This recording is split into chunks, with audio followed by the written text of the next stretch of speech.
저는 평범한 집안에서 태어나 남들처럼 초등학교 때 열심히 뛰어놀고 중학교 때 아이돌 가수에게 빠져서 정신 못 차리고 살다가 고등학교 들어가서 공부를 시작했어요.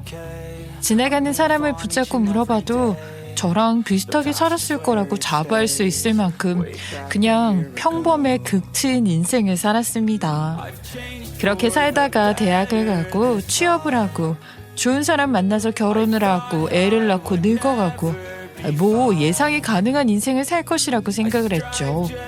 하지만 제 인생은 말입니다. 제가 고등학교 3학년이 되었을 때 완전히 뒤바뀌고 말았어요.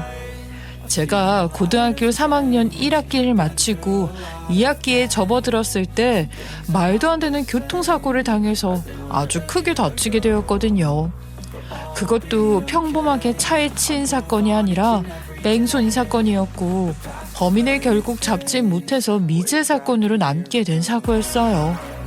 지금으로서는 상상도 할 수 없는 일이라지만 제가 고등학교 3학년이던 시절만 하더라도 지금처럼 CCTV가 많지 않았고 기술도 발전하지 않았어요. 큰 대로변에나 몇 개 있을까 말까? 그것도 차 번호가 인식이 될 만큼의 좋은 화질도 아니었고요. 제가 그때 수능을 준비하느라고 학원에 다닐 때여서 밤 늦은 시간에 학원 수업이 끝나고 집으로 돌아가는 길이었어요. 저희 집이 옥수동이었는데 지금은 아파트들이 많지만 그 당시에는 뭐 산동네처럼 쭉 올라가는 골목길을 타고 주택들이 다닥다닥 붙어 있었거든요. 골목길에서 갑자기 튀어나온 차가 저를 치게 됐는데 골목길에서 운전을 한 것 치고는 너무 빠른 속도였어요. 골목길이 좁았기 때문에 저는 끼이는 사고를 당하게 되었기에 꽤 크게 다치게 되었어요. 그 좁은 골목길에서 일어난 사고라 하필이면 CCTV도 전혀 없었고요. 제가 차에 치이면서 큰 충격에 잠시 정신이 잃게 되었었는데 차 주인으로 예상되는 사람이 내려서 저에게 말을 걸었었어요. 기억이 가물가물해서 사실은 정확한지 모르겠지만 몇 가지 확실하게 기억이 나는 장면들이 있었거든요. 이봐요, 괜찮아요? 눈 감기는 것 봐. 어떡해. 이대로 정신을 잃어버리는 거 아니야? 정신 좀 차려봐요. 그러면서 제가 어디를 다친 줄도 모르는 상태로 막 흔들어 버리는데 정말 피를 토할 것 같이 아픔이 막 몰려오더라고요. 말을 할 정신이 없을 정도로 아파서 제가 입 밖으로 낼 수 있는 소리는 으으밖에 없었어요. 정말 그때를 다시 생각하면 지금도 고통이 밀려 들어오는 것만 같아서 한숨을 내쉴 수밖에 없습니다. 제가 아무것도 하지 못하고 계속 으거리고 눈물만 줄줄 흘리고 있었는데 뺑소니범도 무척이나 당황한 것 같더라고요. 어떡해, 점점 몸에 힘이 빠지는 것 같아. 사람이 이렇게 가나 봐. 무서워 죽겠네. 주변에 누가 보는 사람 없었겠지? 사고 난 거 아무도 모르겠지? 혼자 중얼중얼하더니만 도망을 갈 준비를 하듯 저를 바닥에 내려놓더라고요. 저는 살려달라고 말을 하고 싶었지만 아무런 말이 나오지 않았어요. 정말 이대로 죽는구나 싶었던 그 순간 옆에 타있던 동승자가 있었는지 누구 하나가 차에 또 내리는 소리가 들리더라고요. 아 뭐야 진짜. 하필이면 이런 사고를 내면 어떡해. 나 진짜 피곤한데. 혹시 벌써 저 세상 간 거 아니야? 아 몰라. 본 사람도 없잖아. 그냥 가자. 어? 나도 무섭단 말이야. 이대로 그냥 가도 괜찮을까?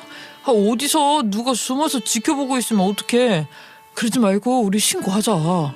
신고는 무슨 신고야. 그러다가 저 사람 저 세상 가면 어떡할 건데. 그래서 잡혀가기라도 할 거야? 어차피 본 사람 하나도 없어.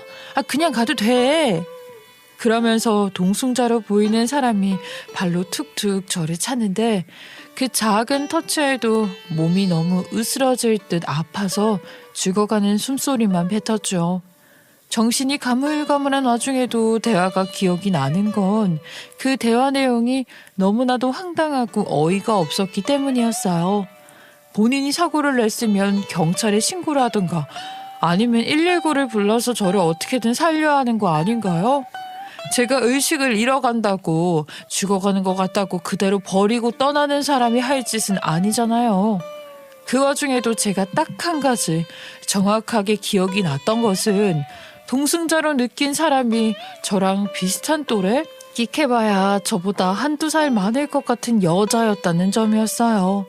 그리고 여자애가 뒤를 돈 순간 가방이 보였는데 아주 특이한 고릴라 인형 같은 것이 매달려 있었다는 건 확실하게 기억이 납니다. 그 고릴라 인형이 정말 괴상하게 생기기도 했고 난생 처음 보는 디자인이라서 기억을 해내려고 애를 썼던 것 같기도 해요.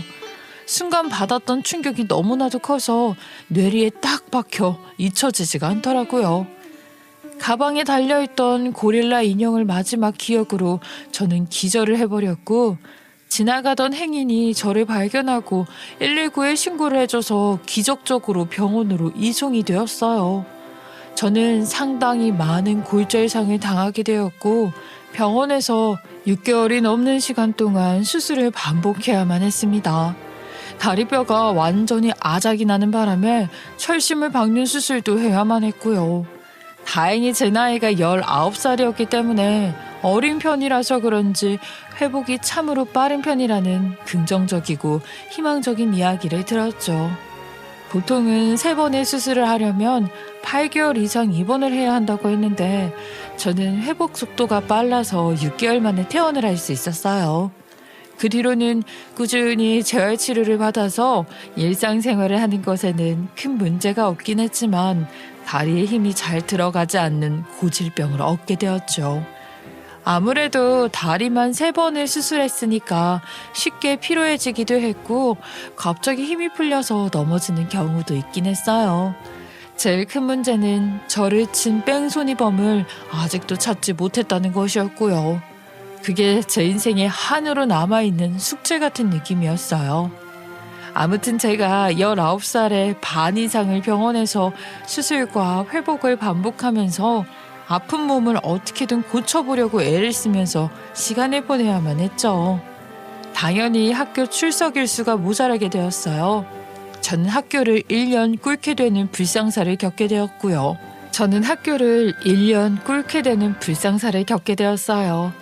평범하기만 할 줄 알았던 제 인생에 뺑소니 교통사고로 인한 변수가 일어나게 되면서 제 인생은 완전히 바뀌게 된 거죠.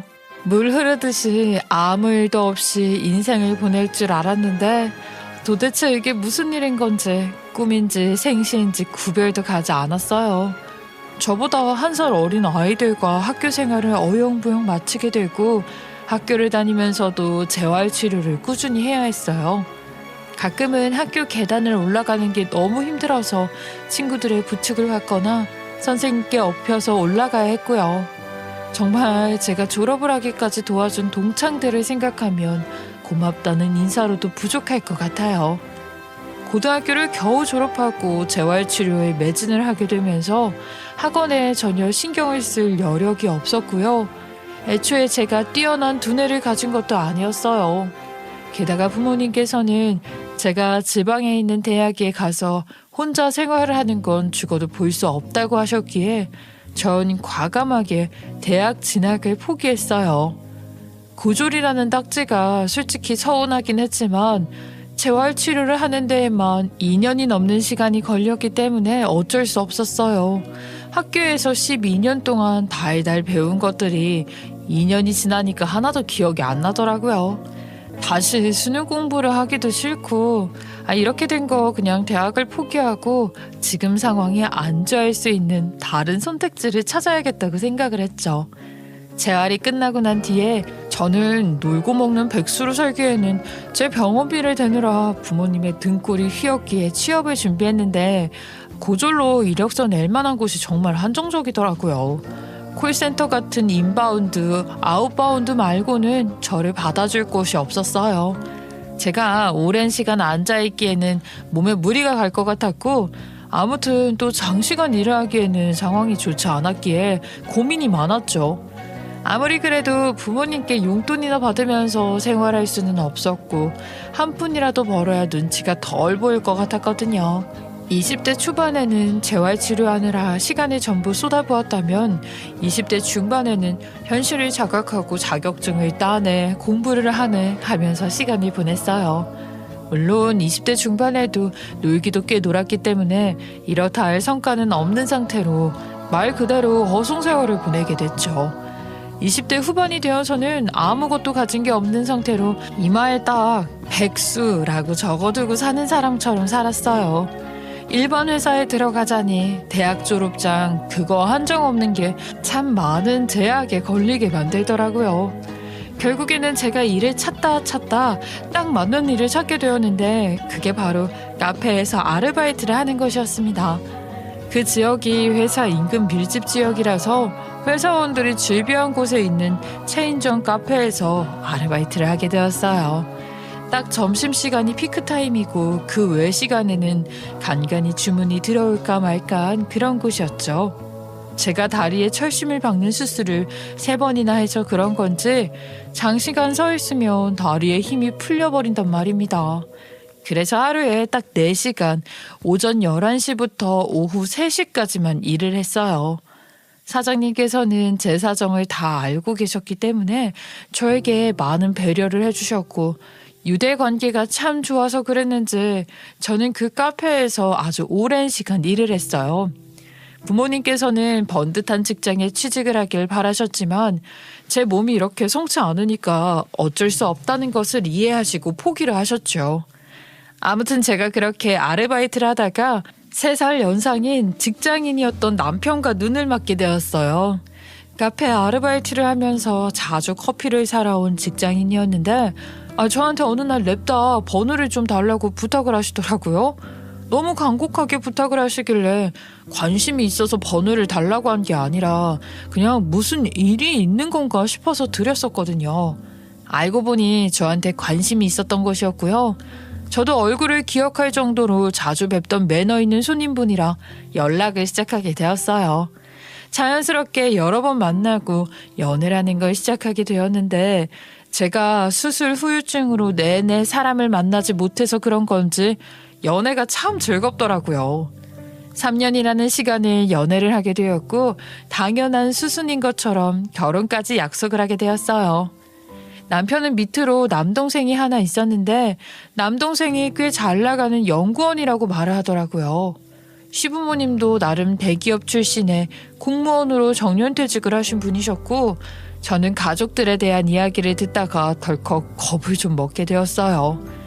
보통 그렇게 잘 나가는 집안에 고졸 며느리가 들어간다고 하면 싫어하지 않겠나 싶은 생각이 들었기에 주눅이 들었던 거예요. 게다가 전 제대로 된 직장도 없이 아르바이트를 하면서 직장인 월급에 비하면 코딱지만한 돈을 벌면서 적금 하나 제대로 들지 않고 살고 있었으니까요.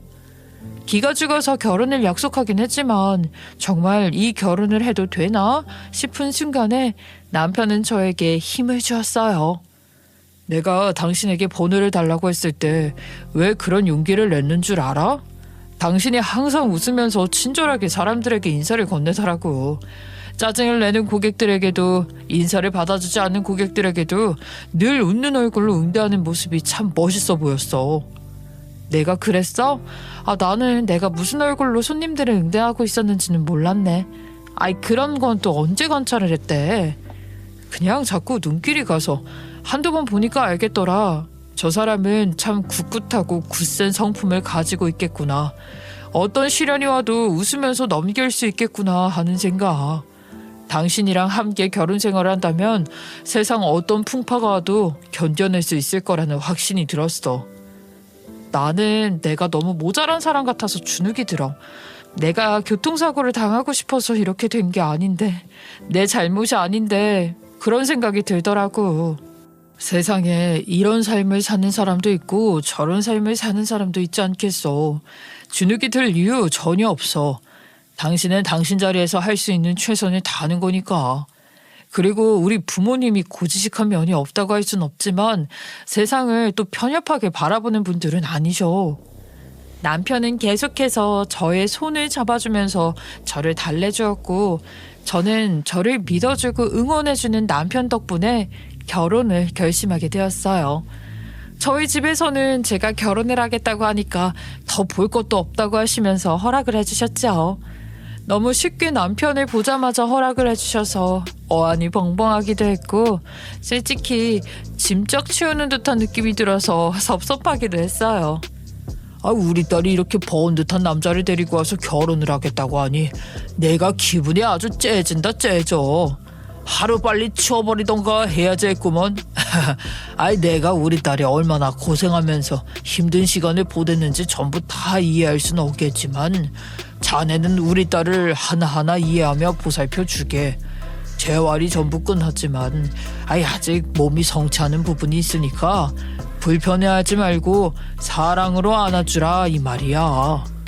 네, 걱정하지 않으셔도 될 만큼 제가 제대로 보여드리겠습니다.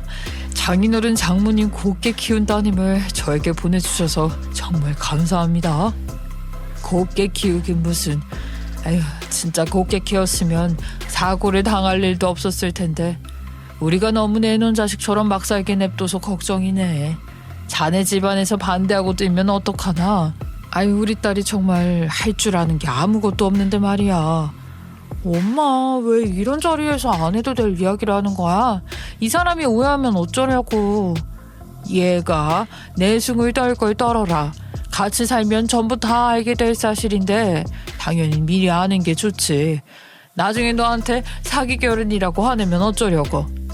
나는 우리 딸 데려간다고 하니까 두 팔 벌려 환영하긴 하는데 자네가 과연 우리 딸을 버틸 수 있을지 그게 걱정이네. 장모님 농담하시는 수준이 아주 대단하십니다. 제가 할 줄 아는 거 평생 없어도 될 만큼 전부 다 해서 갖다 바치겠습니다. 손 하나 까딱하지 않고 공주님처럼 살 수 있도록 모시면서 살아볼게요. 그러니까 걱정 마십시오. 개떡같이 말해도 아주 찰떡같이 알아듣는 재주가 있구만. 좋아, 나도 자네가 우리 사위로 들어오게 된 걸 아주 감사하게 생각한다고. 저는 교통사고를 당한 이후에 늘 아픈 손가락이었기 때문에 부모님께서는 제가 시집을 가서 호되게 일이라도 해야 할까봐 걱정을 많이 하셨어요. 하지만 남편이 돌려 말하는 저희 부모님의 말을 잘 알아듣고 방패가 되어주겠다고 약속을 했어요. 게다가 남편이 번듯한 직장을 다니고 있었고 버는 돈도 꽤 괜찮았고 집안도 중간 이상으로 잘 산다는 말에 안심을 하시는 것 같았어요. 이런 말이 좀 속물처럼 보일지 모르겠지만 예비 사돈이 노후 준비가 다 되어 있다고 하니까 안심이 되는구만. 보시다시피 우리 딸이 일을 오래 할 수가 없으니 노후 준비가 되어 있지 않다면 나중에 고생할 것 같아서 걱정을 했었거든. 우리도 나중에 이 집 팔아서 노후 자금으로 쓸 예정이네. 작은 전셋집 들어가도 충분히 살만하니까. 어떤 걱정을 하고 계시는지 10분 이해를 합니다. 앞으로 저희 두 사람 잘 먹고 잘 사는 모습 꼭 보여드리겠습니다. 화기애애한 분위기 속에서 아버지께서는 슬쩍 눈물도 닦아내리시며 남편과의 만남을 마치고 결혼에 적극적으로 찬성하셨어요. 남편의 됨됨이가 참 좋아 보인다면서 저에게 다른 건 모르겠지만 남자 보는 눈 하나는 확실하다고 칭찬도 해주셨고요. 저는 그 이후에 예비시댁에도 인사를 드리러 가게 되었는데 정말 얼마나 긴장을 했는지 전날 저녁부터 밥을 먹지 못하겠더라고요. 명치에 턱 막혀서 걸리는 느낌이 드는데 저희 부모님께서 이렇게나 남편을 좋아하는데 예비 시부모가 저를 싫어할까봐 걱정이 되어서 그런 것이었어요. 하지만 막상 시댁에 인사를 드리러 갔더니 제가 예상했던 것과는 전혀 다른 분위기로 저를 맞이해 주시더라고요. 그래요 아가씨. 우리 아들에게 말 많이 들었어요. 아이고 내가 안 하던 존댓말을 하려니까 불편하네.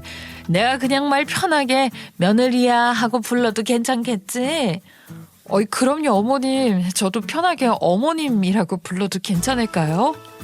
한 가족이 될 건데 당연하지. 나는 격식 차리고 내숭 떨고 하는 거 별로 안 좋아해. 사람이 말이야 솔직하게 내면을 보고 다가갈 줄 알아야 하는 법이지. 아무리 겉모습을 번지르르하게 꾸며놔도 구린내는 숨길 수가 없는 법이라 생각한다. 저도 그렇게 생각해요. 어머님께서 걱정하시는 일 없도록 신랑이랑 행복하게 살아볼게요. 그래. 어차피 여자는 결혼하고 나면 남편 뒷바라지를 안 할래야 안 할 수가 없거든. 원래 남자들이란 손이 많이 가는 존재거든. 제 손으로 뭘 할 줄 알겠어. 많이 답답하고 속이 상하는 일이 생길지도 모르겠지만 부부가 현명하게 헤쳐나가길 바란다. 제가 신랑에 비해 너무 떨어지는 입장이라 사실 주눅이 많이 들었었어요. 어머님께서 따뜻하게 말씀을 해주시니까 용기가 막 솟아나는 것 같아요. 감사합니다. 내가 무슨 말을 얼마나 했다고. 아무튼 직장 다니는 거? 아유, 그런 거 하나도 중요하지 않아. 우리 아들 그저 밥이나 잘 먹고 다니면 그걸로 충분해. 나는 우리 아들이 건강하고 행복한 거 말고는 바라는 게 전혀 없으니까 둘이서 알콩달콩 잘 살아봐. 생각보다 너무 빠르게 그리고 군더더기 하나 없이 결혼을 허락해 주셨기에 저는 제가 괜히 겁을 먹었구나 하는 마음이 들어서 죄송하기까지 했어요. 만나보기도 전에 지레짐작을 하고 제 멋대로 오해를 한 것이나 다름이 없었으니까요. 남편 또한 시어머니가 저에게 걱정할 거 아무것도 없다고 말을 하며 안심을 시켜주니까 아주 뿌듯한 얼굴 하더라고요. 하지만 그것은 전부 개뿔, 입에 발린 말에 불과한 헛소리였던 것입니다. 결혼을 하고 나서 처음으로 명절을 맞이하게 되었는데 저도 준비를 하기 위해서 일부러 오전에 11시쯤 시댁에 방문을 했어요. 그 시간이라면 충분히 시어머니와 같이 상을 차릴 수 있는 시간이겠거니 해서 남편과 함께 들뜬 마음으로 갔더니만 시어머니가 노발대발 난리가 난 것입니다. 너는 지금 해가 중천에 떠가는데 이제서야 나타나면 어떡하니? 새벽부터 와서 당연히 아침밥부터 내올 생각을 해야지.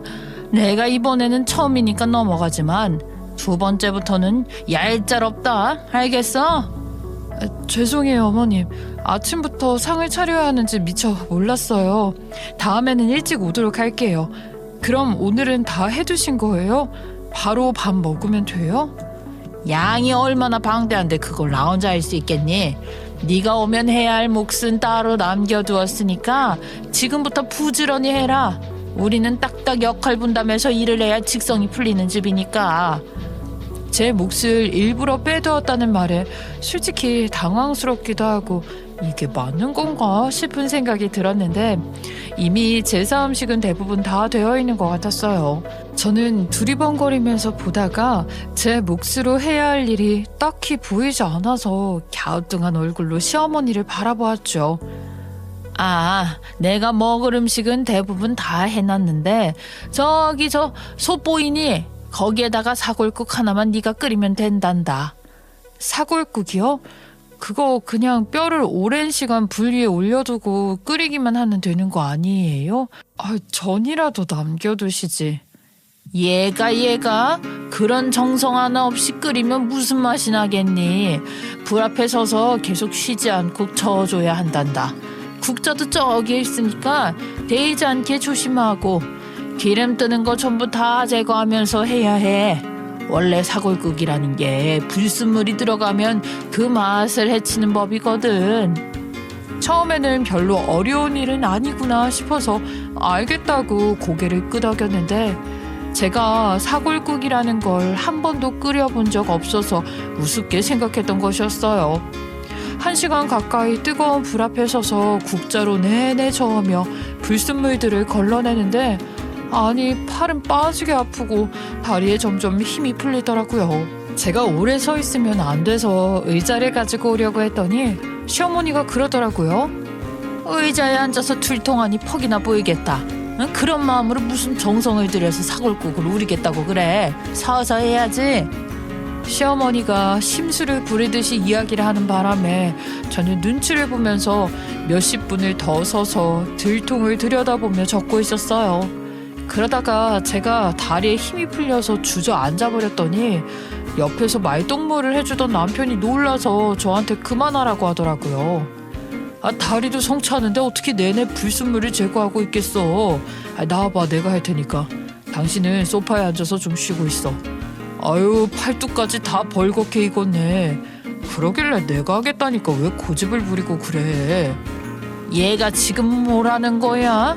내가 며느리한테 시킨 일인데 그걸 왜 네가 맡아서 하겠다고 난리니? 어디 불결하게 남자가 부엌에를 들어와? 내가 너 키우면서 부엌에 들어오라고 한 적이 있니? 지 마누라 일 시킨다고 옆에 붙어있는 것도 꼴 보기 싫었는데 어휴. 남자가 부엌에 들어오는 게 뭐 어때서요? 요즘은 남자가 요리를 더 많이 하는 시대라잖아요. 붙여주세요. 제가 할게요. 얘는 애미가 나가라는 소리 안 들렸어? 아이 그리고 너는 거기 주저앉아서 뭘 하고 있는 거야? 얼른 일어나 엄살 부리지 말고. 안 사람이 어릴 때 교통사고 당해서 다리 많이 아프다고 말씀드렸었잖아요. 아이 그때 철심을 박은 수술을 3번이나 했대요. 그래서 오래 서 있으면 이렇게 다리에 힘이 풀려서 주저앉아서 일어나지도 못해요. 그러니까 이젠 제가 할게요. 어머니도 일 보세요. 그냥 단순한 교통사고가 아니라 뭐 다리 수술을 3번이나 하고 철심까지 박아놨다고? 아이 그러면 다리에 장애가 있다는 소리나 다름이 없는 거 아니니? 아이고 이 바보 자식아, 이 바보 천치야. 어떻게 몸에 하자가 있는 애를 데리고 와서는 나를 속여 먹으려고 해? 사지 멀쩡한 애를 데리고 오는 게 그리 힘들어. 시어머니가 저에게 비수를 꽂듯이 말을 하는데 순간 속상해서 눈물이 팍 터져 나오더라고요. 제가 교통사고를 당하고 싶어서 당한 것도 아니고 저도 교통사고를 당한 이후에 인생이 뒤바뀌었다고 할 정도로 고생을 많이 했었잖아요. 저도 모르게 서러운 마음이 들어서 눈물을 흘리고 있으니까 남편이 안절부절 못하고 저를 꼭 끌어안아 주었어요. 아니 얘가 이 타이밍에 울긴 왜 울어? 아주 나를 못된 시애미로 만들려고 작정을 했지. 그리고 어른들 앞에서 이게 뭐하는 행동이야? 눈꼴 시리게 정말. 잘한 거 하나 없으면서 눈물로 아주 넘어가려고 용을 쓰는구나. 용을 써. 이런 걸 속인 게 문제인 거야. 이건 사기 결혼이지. 제가 카페에서 일을 할 때에도 커피를 만드는 타임을 제외하고는 거의 의자에 앉아서 일을 했었어요. 오랜 시간 같이 일을 한 덕분에 사장님께서 제 사정을 알게 되고 해주신 배려였고요. 남편은 제가 커피를 뽑을 때를 제외하고는 계속 앉아있는 모습을 보았고 왜 앉아있냐고 궁금해해서 만나기 전부터 제가 교통사고를 당했던 이야기를 해서 알고 있었어요. 한마디로 남편은 미리 다 알고 있는 상태에서 결혼을 했기 때문에 사기 결혼이랑은 거리가 멀다 이 말이었어요. 그만 울고 솔직하게 말 한번 해봐라.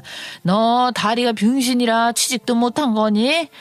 내가 정말 속이 상해서 우리 아들 어디 빠지는 구석도 없는데 말이야.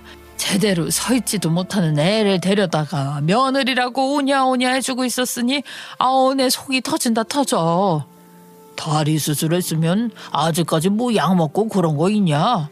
혹시 다리가 아파서 애도 못 가지는 건 아니겠지? 우리 아들이 장남인데 대를 이어야지. 아니 어머니 아버지 도대체 아픈 사람 앞에서 무슨 막말을 하시는 거예요? 사기 결혼이라니요. 애를 못 갖냐뇨. 둘 다 아무 문제 없습니다. 아픈 사람에게 위로의 말을 건네지는 못할 망정. 사골국은 누가 먹는다고 이렇게 한속 가득 끓이는 겁니까? 예? 저희는 이 기분으로 하하호 웃으면서 명절 못 지내겠습니다. 이만 가볼게요. 그러더니 제가 눈물도 다 닦아내기 전에 제 손을 잡고 가방을 대충 챙겨 들고서는 시댁문을 열고 나가더라고요. 뒤에서 당연히 시부모님이 당황해하시며 어디 가냐고 붙잡는 소리가 들렸지만 인사도 제대로 하지 못하고 열받은 남편을 따라서 시댁 밖으로 나오게 되었어요. 그 뒤로 남편이 시댁에 행사만 있으면 혼자 가서 얼굴을 비추거나 제가 같이 가더라도 잠깐만 있다가 가자고 끌고 나오더라고요. 남편이 저를 싸고 돌면서 저야 너무나도 편한 생활을 했는데 시댁에서는 당연히 엄청나게 불만을 가지셨더라고요. 그래도 남편이 저에게까지 연락이 닿지 않도록 차단을 해주고 제 편을 들어줘서 남편만 믿고 결혼 생활을 유지했어요. 그렇게 결혼 생활 3년 차에 돌입을 했을 때 드디어 시부모의 고민거리였던 도련님이 결혼을 하겠다면서 여자를 데리고 온 것입니다. 시부모님께서는 혹시 도련님도 어디서 변변치 않은 여자를 데리고 오는 건 아닐까 걱정이 꽤 많으셨던 것 같은데 도련님이 데리고 온 여자를 소개받자마자 입이 귀에 걸리시더라고요. 알고 보니 동서가 될 여자가 글쎄 명문대 교수라는 게 아니겠어요. 그것도 최연소 나이에 교수직에 임명이 되어서 이름도 꽤 날리고 있다는 겁니다. 그때 제 나이가 35살이었고 남편이 저보다 3살 연상이었으니까 38살이었거든요. 도련님 나이가 37살이었고요. 동서는 나이가 39살이었어요. 동서가 도련님보다 2살 연상이었거든요. 한마디로 저에게는 손 아랫사람인 동서였지만 나이로는 저보다 4살이 많았다 이 말입니다. 참으로 불편한 관계가 아닐 수 없구나 하는 생각이 들었죠. 시댁에서는 명문대 교수가 며느리로 들어온다고 하니까 잔치라도 벌일 기세로 좋아하셨지만 속으로는 나이가 많아서 임신이 안 되는 거 아니냐고 불안해하시기도 했어요. 넌지시 도련님을 붙잡고 이야기를 하는 것을 들었거든요. 예, 다른 건 몰라도 나이 마흔이 가까워지는데 자연 임신은 가능한 거야? 혹시 교수일 한답시고 애 안 낳겠다고 하는 건 아니겠지? 빨리 애부터 낳아서 키울 생각을 해라. 더 늦어지면 아이 갖고 싶어도 못 가진다니까. 알아서 할 테니까 그 부분은 걱정도 하지 마세요. 그리고 어차피 형수 있잖아요. 형수가 낳으면 되지. 나이도 제일 젊은데. 그리고 나는 둘째 아니야. 첫째 아들이 대를 잇는 게 제일 중요한 거 아니냐고. 참나. 쟤는 어릴 때 교통사고를 크게 당해서 몸이 아주 못 쓸 수준이더라. 그런 몸으로 무슨 애를 낳겠니? 하여간 마음에 드는 구석이 하나도 없어. 저는 그 말에 또 한 번 상처를 받았고 남편은 씩씩거리면서 무슨 일이 생겨도 절대로 시댁에 방문하지는 말자고 약속을 했어요. 시댁에 가지 말자고 하긴 했지만 도련님이 결혼을 한다고 하니까 어쩔 수 없이 상견례 자리 그리고 결혼식 날 이렇게 2번은 시부모를 만나러 가야 했죠. 저는 딱 그 2번 말고는 참석을 하지 않았기 때문에 동서를 볼 일도 그 2번을 제외하고는 없었어요. 사실 저보다 연상이기도 했고 명절 아니고서야 시댁에 가는 일도 없었고 그마저도 제가 자리를 피하고 있었으니 제가 동서나 시어머니 만날 일도 없었죠.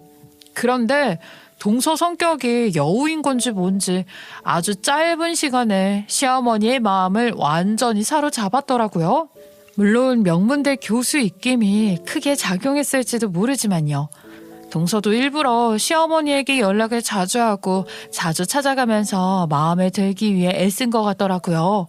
시어머니는 교수인 동서 눈치를 보고 동서는 일부러 시어머니한테 살갑게 굴면서 눈치를 주고요.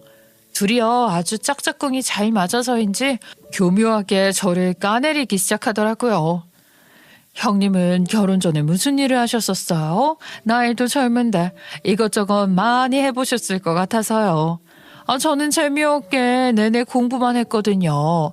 지금은 일 그만두고 완전히 전업주부로 살고 계시는 중? 저는 결혼했다고 집에서 전업주부로는 못 살겠던데 요즘은 여자도 커리어 다지는 시대니까요. 분명히 시어머니한테 제가 어떤 일을 당했고 어떻게 살았는지 다 들었을 게 분명한데 저러니까 어이가 없더라고요. 저는 그날을 계기로 동서 또한 시어머니와 다를 바 없는 사람이라는 걸 알게 되었죠. 어느 날 시어머니에게 급하게 전화가 왔는데 평소 같았으면 제가 시어머니 전화를 받지 않았을 거예요. 그날은 제가 정신이 없어 집안일을 하고 있던 와중이었는데 실수로 번호를 확인하지 않고 받아버렸어요. 너는 전화 좀 빨리빨리 받지 뭐 한다고 이렇게 늦게 받아. 우리 집안에 할 일 없는 사람이 너뿐이라 어쩔 수 없이 너에게 부탁을 좀 하마. 내가 우리 둘째 며느리에게 전해줄 물건이 있는데 도무지 시간이 나질 않아서 말이다. 오늘 꼭 전해줘야 하는 물건이거든. 네? 무슨 물건이길래 저한테 심부름을 시키세요? 그러지 마시고 동서 퇴근하고 시댁에 잠시 들렀다가 가라고 하세요. 그리고 저도 할 일 없는 사람 아니고요. 지금 집안일 하고 있었어요. 집안일 가지고 유세 떠니? 아, 그건 누구나 하는 일 아니니? 아무튼 우리 둘째 며느리가 시간이 전혀 안 난다고 하니까 네가 가서 좀 전해주거라. 아, 그럼 오늘 말고 내일 오라고 하시면 되잖아요. 그렇게 급한 물건이었으면 미리미리 전해주셨어야죠. 따박따박 말 대답하지 말고 내가 말을 하면 좀 알겠습니다 하실 생각은 없고?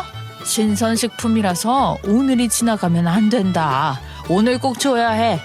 집에 글쎄 소고기 선물이 들어왔는데 우리 둘째 며느리가 어찌알고 소고기 먹고 싶다고 타령을 하지 뭐야?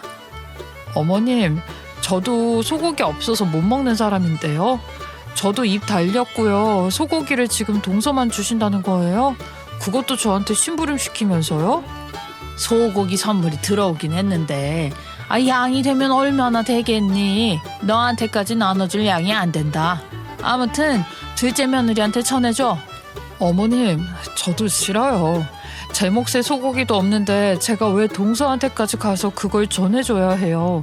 저희 집에서 어머님 댁 들렸다가 동서 일하는 학교까지 가려면 너무 멀어요. 진짜 가지가지 한다. 그래, 우리 첫째 아들 생각해서 너네 먹을 몫을 조금 빼서 덜어주마. 이 정도면 충분하겠지. 이제는 네 몫도 있으니까 얼른 우리 집에 와서 둘째네 좀 가져다 줘. 그렇게 통보하듯이 말을 하고는 전화를 뚝 끊어버리더라고요. 그 이후에 동서에게까지 바로 연락이 와서는 어머님이 부탁하신 것 좀 들어달라고 말을 하더라고요. 사정사정하듯이 말을 하는데 진심으로 부탁하는 것 같진 않았지만 일단 시어머니가 한 말도 있고 하니 어디로 가면 되냐고 물어봤어요. 제가 지금 학교 교수실에 있거든요. 이쪽으로 와주시면 감사할 것 같아요. 형님, 대학 구경도 제대로 못 해보셨죠? 이참에 저희 학교 캠퍼스 구경도 좀 하다가 가시면 되겠다. 대학생활하는 거 늘 부러우셨을 텐데 잘 됐네요. 재수가 없어서 가지 말까 잠시 고민을 하다가 그래도 또 가겠다고 약속을 한 것이나 다름없었던 대화를 나누었기에 큰맘 먹고 발걸음을 움직였어요. 시댁에 먼저 들러서 소고기를 받았는데 저희 몫이라고 준 것과 동성의 몫이라고 준 것의 무게 자체가 다르더라고요. 저희 거는 무척이나 가벼웠고 동선의 것은 묵직하더라고요. 기분이 더러워서 바꿔서 가지고 갈까도 잠시 고민을 했지만 그랬다가는 괜히 책 잡혀서 욕먹을 것 같아서 그냥 동선 몫대로 주기로 했어요. 대학에 도착을 해서 교수실을 찾아갔는데 동서가 저한테는 인사도 없이 소고기만 쏙 받아들더라고요. 이 고기가 강원도 횡성에서 온 귀한 고기라고 하대요. 전해주셔서 감사해요. 형님, 제가 좀 바빠서. 암튼 학교 구경 좀 하시다 가세요. 기가 막혀서 대꾸도 안 하고 나가려고 하는데 제가 뭔가를 발견하게 되었어요. 순간 소름이 오소소 돋으면서 머리털이 쭈뼛하게 서더라고요. 제가 동서에게 떨리는 몸을 어떻게든 감추려고 노력을 하며 물어봤어요. 동서 혹시 어릴 때 어느 동네 살았어요? 그러니까 대충 고등학교, 대학교 시절에 말이에요. 그건 갑자기 왜 물어보세요? 저 삼성동 살았는데요. 왜요? 그럼 혹시 저 창문에 달려있는 어울리지도 않은 낡은 고릴라 인형은 뭐예요? 어디서 샀어요? 아, 저 인형이요? 어릴 때 저희 아버지께서 외국에 출장 가셨다가 사다 주신 열쇠고리형 인형이에요. 제가 엄청나게 귀여워하는 거라 어릴 때부터 달고 다녀서 낡았네요. 그런데 갑자기 저 인형은 왜요? 문제 있어요? 저는 아니라고 손사래를 치고는 동서의 교수실에서 빠져나왔어요. 제가 어릴 적에 살던 동네, 즉 사고가 났던 동네는 삼성동이 아니라 옥수동이었으니까요. 인형이 비슷한 디자인일 수도 있고 아무튼 우연의 일치일 거라고 생각하고 넘어가기로 했어요. 사실 똑같은 고릴라 인형이 저거 하나만 있는 것도 아닐 테고 같은 취향을 가진 사람이 한두 명도 아닐 거라 생각했으니까요. 그렇게 생각을 하려고 애를 썼지만 속 안에서는 찝찝함이 끊임없이 남아있었어요. 그날 이후 시간이 2달 정도 흐른 뒤에 시어머니의 생신을 맞이해서 다 같이 집에서 밥이나 먹자고 부르시더라고요. 굳이 갈 필요가 뭐가 있어. 나중에 그냥 생신 선물 좋은 거 해드리면 되지. 아니, 가봐야 또 좋은 소리 안 나올 게 뻔한데 그냥 집에서 쉬자. 아니야, 나 확인할 것도 있고 해서 가는 게 좋을 것 같아. 그 생신 선물은 가는 길에 사서 가자. 시댁에 도착을 해서 저녁밥을 먹으려고 하는데 시어머니가 갈치구이를 자기 앞접시에 떡하니 두더니만 이런 말을 하시더라고요. 이번에 우리 둘째 며느리네 집에서 오늘 생일이라고 이 비싼 제주산 갈치를 보내주셨지 뭐야. 내가 태어나서 이렇게 크고 통통한 갈치는 처음 봤다. 내가 안 구울 수가 있나? 우리 이쁜 복덩이 둘째 며느리에게 살 다 발라줄게. 그러면서 가시를 전부 발라내고는 살점을 뜯어서 동서의 숟가락 위에 고이 올려주시더라고요. 애도 아니고 저거 하나 못 발라먹나 라는 생각을 하면서 저도 갈치구이 한 점을 앞접시에 가져오려고 하는데 시어머니가 젓가락으로 툭 치는 겁니다. 너는 뭘 했다고 갈치에 손을 대니? 고졸인 것도 마음에 안 들고 다리에 힘 없는 것도 마음에 안 들어 죽겠는데 아휴, 너는 밥 먹자마자 설거지하고 사골이나 푹 끓여놓고 가라. 너네 시아버지 기력 허해서 사골 먹어야겠다고 하더라. 사골 끓여봐서 할 줄 알지? 순간 남편이 욱했는지 시어머니를 부르면서 콧김을 막 문고 있는데 제 몸이 아주 열이 끝까지 올라서 부들부들 떨리더라고요. 이대로는 못 참겠다는 생각이 저를 지배하기 시작했고 저도 그만 이성을 잃어버렸습니다. 부엌으로 가서 시어머니가 핏물을 빼놓는다고 고깃뼈에 잔뜩 넣어둔 들통을 무슨 힘이 있었는지 그대로 들고 와서는 그냥 거실 바닥에 냅다 뿌려버렸습니다. 밥을 먹고 있던 상에도 시부모에게도 동서와 서방님에게도 고깃물과 고깃뼈들이 잔뜩 튀었죠. 시댁 식구들 전부 기겁을 해서는 뭐 하는 짓이냐고 난리를 치고 동서는 저에게 손가락질을 하면서 욕설까지 뱉더라고요. 뭐야 이 경우 없는 것을 봤나. 밥상머리에서 이게 무슨 행패야? 아주 배운 게 없다더니 교양까지 없고 말이야. 내 말이 그 말이다. 어디서 이런 행패를 부리는 거야 지금.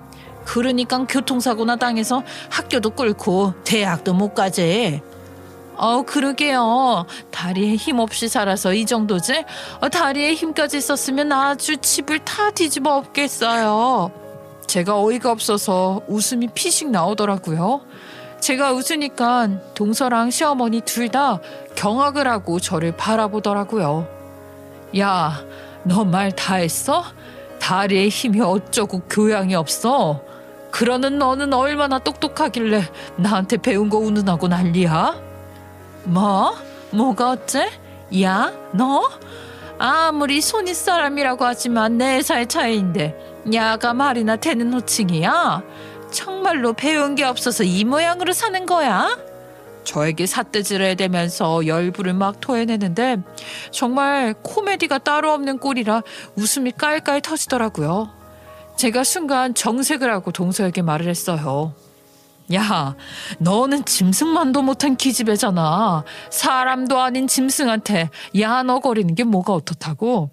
뺑소니범 주제에 말이 많다 아주. 순간 동서가 흠칫하더니만 그게 무슨 말이냐고 딴청을 부리는 척 시선을 돌리더라고요. 남편도 저에게 뺑소니가 무슨 소리냐면서 물어보고 시댁 식구들은 무슨 일이 일어나고 있는지 눈치만 살피며 제 입만 보고 있더라고요. 어릴 때 말이야, 삼성동에서 살았다고 해서 아닌가 했었는데 맞더라. 삼성동은 본가고 옥수동에서 대학 시절 자취를 했다면서. 내가 감쪽같이 속았지 뭐야. 뭐? 지금 내 뒷조사를 했다고 당당하게 말하는 거야? 삼성동이 본가고 옥수동에서 살았던 게 왜? 학교 근처라서 옥수동 살았다. 동서한테 내가 소고기 전해주러 간 날 교수실에서 봤을 때 말이야, 창문에 달려있던 그 고릴라 인형을 잊을 수가 없더라고. 잊혀지지가 않더라고. 나를 뺑소니 치고 갔던 그 인간의 동승자 가방에 달려있었던 고릴라 인형이랑 똑같았거든. 내가 그 고릴라 인형을 찾아보니까 이미 15년 전에 단종된 브랜드고 우리나라에는 들어와 있지도 않은 브랜드더라. 해외에서만 구매가 가능했대. 그걸 확인하자마자 나 뺑소니 친 범인이 동선의 가족인가 싶어서 뒷조사를 했지. 어떻게 된 게 사람이 살았는지 죽었는지 신고도 안 해주고 살펴보지도 않고 뺑소니를 쳐? 이거 공소시효 만료 안 된 거 알지? 내 기억, 내 머릿속이 증인이고 증거도 다 있다고. 그 말을 하자마자 시댁 식구들은 경악에 가득 차서 숨소리도 내뱉지 못했고요. 시퍼렇게 질린 동서가 갑자기 무릎을 꿇고 싹싹 빌더라고요. 저는 가족들 몰래 주머니에서 소형 녹음기에 전원을 켰어요. 나중에 동서가 딴소리 할까봐 이 모든 내용들을 동서와 시댁 식구들 몰래 녹음을 하고 있었고, 사실 가방 옆구리에 카메라를 장착해놓고 몰래 상황도 CCTV처럼 녹화를 하고 있었죠. 근데 아니나 달라 동서는 제 말 한마디에 바로 걸려들어서 지 입으로 자백을 하더라고요. 전 솔직히 동서가 어떻게 나올지 몰랐는데 동서가 자기가 자기 입으로 범인이라는 걸 밝히는 순간이었어요. 소리가 잘 녹음되지 않을까봐 녹음기를 따로 준비했던 것도 신의 한 수였죠. 그때는 나도 너무 어렸고 엄마가 낸 사고였고 정말 죽은 줄 알아서 너무 무서워서 도망친 거야. 나도 반성 많이 했고 제발 살아있어 달라고 빌었어. 세상에, 동서의 말을 듣고 더 기겁을 했던 게 저는 사고 당시에 차를 운전했던 사람이 남자인 줄 알았는데 동서의 친엄마였던 거였어요. 하긴 제가 그때 무슨 제정신이 있었겠어요. 전 그때 남자라고 착각을 하고 있었고 경찰에게 진술을 할 때도 남자랑 여자라고 했으니 당연히 사건의 진척이 더뎠던 거였어요. 그런데도 불구하고 그 와중에 그 고릴라 인형은 제가 또렷하게 기억을 하고 있었던 거죠. 제 억울함이 이렇게 풀리는구나 싶어서 소름마저 돋았어요. 제가 사고를 당하고 10여 년이 넘는 시간 동안 매일같이 마음속으로 제발 범인 좀 찾아달라 빌었는데 그게 이렇게 이루어질 줄은 누가 상상이나 했겠냐고요. 정말로 간절히 바라면 이루어진다는 그 말을 온몸으로 느끼게 된 일이었어요. 그렇게 자백과 다름없는 동서의 말에 시댁 식구들은 당연히 입을 틀어 막았고요. 남편은 범죄자나 다름없다면서 고래고래 소리를 치고 악을 썼어요. 제가 잘못했다니까요. 정말요. 그날 너무너무 무섭고 겁이 나서 도망을 쳤어요. 자책도 많이 했고 뺑소니 사건에 대한 뉴스가 올라올까 매일같이 찾아보고 그랬다고요. 정말로 저 세상에 간 줄 알아서. 그래서 이거 소문나서 저 대학 교수직에 잘리면 큰일 나요. 정말. 제발 한 번만 용서 좀 해주세요. 이렇게 빌게요. 무릎까지 꿇고 손이 발이 되도록 비는데 고작 대학 교수직에 잘릴까봐 걱정이 되어서 용서를 바라는 건지 어이가 없더라고요. 내가 너무 아파서 정신이 잃어가던 와중에 들었던 말들이 아주 똑똑히 기억이 나. 아직도 그 장면을 잊을 수가 없거든. 수천 번 되돌려본 기억이니까. 죽었으면 어떡하냐고. 피곤하다고 빨리 가자고 했었잖아. 사람 목숨이 달린 문제인데 피곤하다고 빨리 가자는 게 사람이 할 말이니? 제가 진짜 그때는 너무 어려서 아무 생각이 없어서 잘못했습니다. 제발 용서해 주세요. 그때 대학생이었잖아, 동서. 대학 가면 그런 교양은 기본으로 쌓아두고 사는 거 아니었어? 지나가던 사람이 발견하고 119에 신고 안 해줬으면 정말 나 그 자리에서 저 세상 갔을지도 몰랐지. 덕분에 6개월간 입원한 상태로 다리 수술만 3번을 했어. 2년이 넘는 시간 동안 재활하면서 학교도 꿇고 대학도 못 갔다고. 그게 진짜냐? 지금 둘째 며느리가, 그러니까 첫째 며느리 친 뺑소니 그 범인이랑 같이 있었다고? 공범이라는 뜻이야? 동서는 오열을 하면서 잘못했다고 평생 숨길 수 있을 줄 알았다면서 비는데 이렇게 험할 수가 있나 싶더라고요. 그럼 미친 짓을 해놓고 이제 와서 말 한마디로 사과를 해? 우리 와이프 몸에 씻을 수 없는 상처를 남겨놓고 용서를 바라?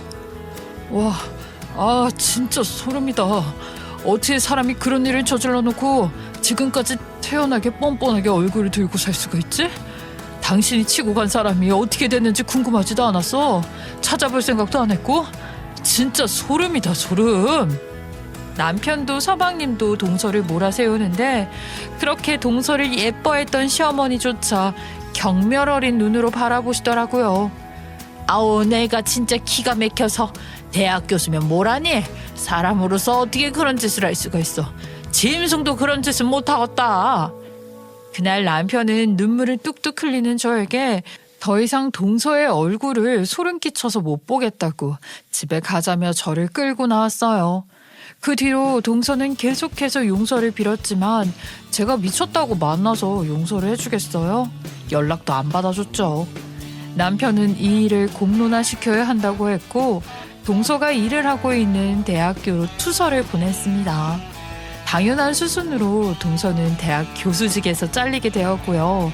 서방님 또한 소름이 돋아서 같은 공간에 있기 싫다며 이혼을 했어요. 시어머니는 그 뒤로 저에게 동서에게 했던 것처럼 살갑게 굴지는 못하지만 제가 불쌍한 건지 뭔지 잔소리를 하거나 시비를 거는 일이 없어졌어요. 물론 시어머니와 제 사이가 돌이킬 수 없는 강을 건넌 것처럼 멀어졌기에 바로 살갑게 굴진 못하겠죠. 시어머니도 염치가 있는 사람이니까요. 제 눈치를 은근히 보면서 일부러 말 한마디 더 걸어보려고 애를 쓰시는 게 눈에 보이긴 했지만 모른 척했어요. 시집살이도 안 시키려고 했고 저에게 뭐 하나 더 챙겨주려고 슬쩍슬쩍 다가오시려고 하시더라고요. 저에게 끓이라던 그 사골국을 시어머니가 직접 끓여서 저에게 주더라고요. 이 사골국 말이다. 뼈가 튼튼해지려면 꼭 먹어야 하는 음식인 거야. 나이 들면 말이야 골다공증 생긴다고 하지 않니? 그럴 때 이거 먹고 튼튼해지라 하는 거라더라. 내가 너에게 그동안 못되게 굴었던 걸 말 한마디로 청산할 순 없겠지만 말이다. 아휴. 저는 일부러 시어머니가 끓여온 사골국을 시어머니 보는 앞에서 몇 번이나 싱크대에 가서 부어버렸어요. 처음에는 기겁을 하던 시어머니도 나중에는 제가 무슨 심정으로 그런 짓을 하는지 이해를 하는지 아무 소리도 못하더라고요.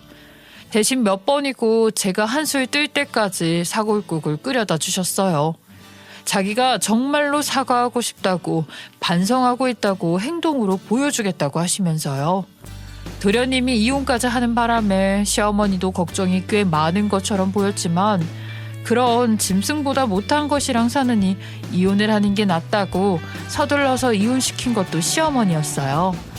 동서만 예뻐했던 게 꽤 속이 상하고 미안했는지 계속해서 저를 챙겨주시려고 애를 쓰시더라고요. 하지만 저는 아직까지도 시어머니를 용서할 마음이 없어요. 저에게 병신이니 뭐니 괴롭혔던 걸 생각하면 자다가도 벌떡 일어나는데 어떻게 한 번에 용서를 할 수 있겠어요? 남편도 저에게 천천히 생각하라며 제 편을 들어주었고요. 시어머니도 자기가 했던 짓들 다 반성하고 있다면서 매일같이 저에게 장문의 문자를 보내고 있는 중입니다. 하지만 제 마음속에서 시어머니를 용서할 때까지 당분간은 절대 안 보고 살 거예요. 동서의 뺑소니 사건인 사실 공소시효가 지나는 바람에 법적인 처벌을 받게 하진 못했어요. 하지만 그 일이 전부 아름아름 퍼지게 되면서 사회에서 매장을 당해버리고 말았죠. 어쩌면 그게 동서한테는 옥살이보다 더한 가혹한 형벌이 되었을지 모르겠어요. 그렇게 내세우던 교수직도 더 이상 못하게 되어서 어디 외국으로 나간다는 것 같았는데 그건 제가 상관할 일 아닌 것 같고요. 앞으로는 저는 제 편인 남편과 함께 제 마음이 용서를 할 수 있을 때까지 조용히 살아보려고 합니다. 제 상처가 언젠가는 새살이 돋아 올라오겠죠. 그날까지 모두 건강하세요. 제 이야기 들어주셔서 감사드리고요. 여러분들은 항상 행복한 일들만 가득하시길 바랍니다.